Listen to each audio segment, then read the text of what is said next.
akreditasi dan masyarakat Huru-Hara sudah percaya. Yang kedua, belinya di tempat yang benar atau enggak. Jangan beli di tempat yang enggak.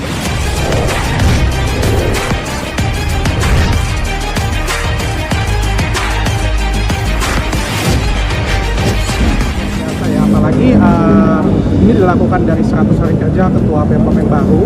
Saya puas sekali sih, ini salah satu langkah transparansi awal BPOM yang luar biasa.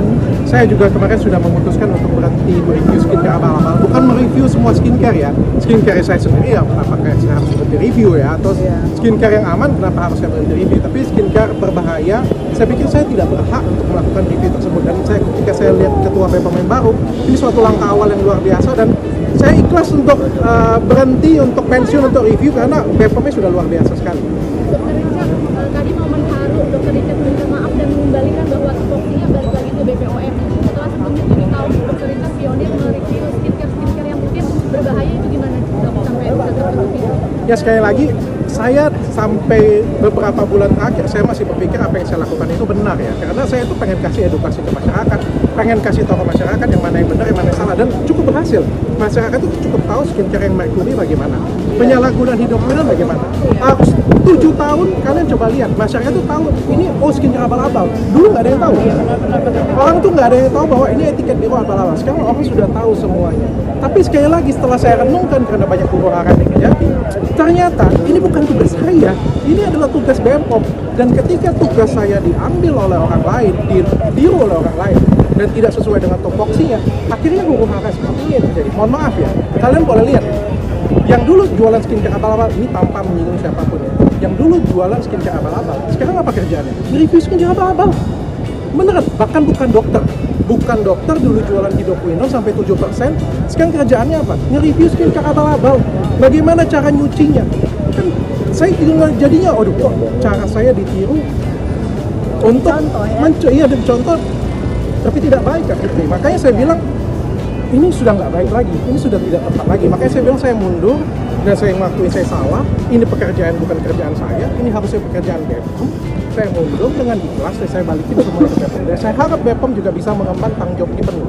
Berarti dengan banyaknya oknum-oknum yang menurut Dokter Richard tidak menutup kemungkinan bahwa mereview skincare adalah menjadi ladang cuan, dok? Bukan review skincare jadi ladang cuan. Review skincare itu membuat seolah-olah kita itu hati-hati ya. Review skincare itu bisa titipan untuk menghancurin pesaing. Misalnya nih ya, satu ya, ada pesaing kita yang gede banget di daerah ini, itu kita bisa hancurkan dari kita review loh, kita mencari kesalahannya. Dan itu sangat, menurut saya tidak terafiliasi dengan siapapun, dan saya selama 7 tahun tidak membela siapapun. Tapi di sini saya pengen juga lurus. Tapi hal itu benar adanya terjadi, bahwa ada titipan, ada namanya teman, ada namanya. Saya tidak menjurus ke satu orang ya, karena kan ada banyak yang mereview seperti ini Pak. Dan sekali lagi menurut saya ini tidak pantas, sudah tidak jelas lagi siapa review, siapa yang lebih lucu lagi. Yang review itu dulunya jualan skincare abal-abal. Saya keluar dari sini, saya balikin semuanya ke BPOM. Dokter, tadi sempat juga Kepala BPOM menyinggung soal transparansi dan juga skincare overclaim. Menurut pendapat dokter sendiri seperti apa mungkin ketanggapan dari Kepala BPOM tadi mengeluarkan statement soal transparansi dan juga skincare overclaim itu seperti apa, dokter? Selama ini yang bermasalah dari BPOM sebenarnya semua peraturannya sudah bagus, cuma komunikasinya ke masyarakat yang mungkin kurang ya. Saya nggak ada aturan saya, 7 tahun saya kasih edukasi, saya tidak pernah membuat aturan saya. Yang saya bacakan itu adalah aturan BPOM, artinya aturannya sudah bagus, tapi di masyarakat kurang baik nyampainya, cuma itu doang.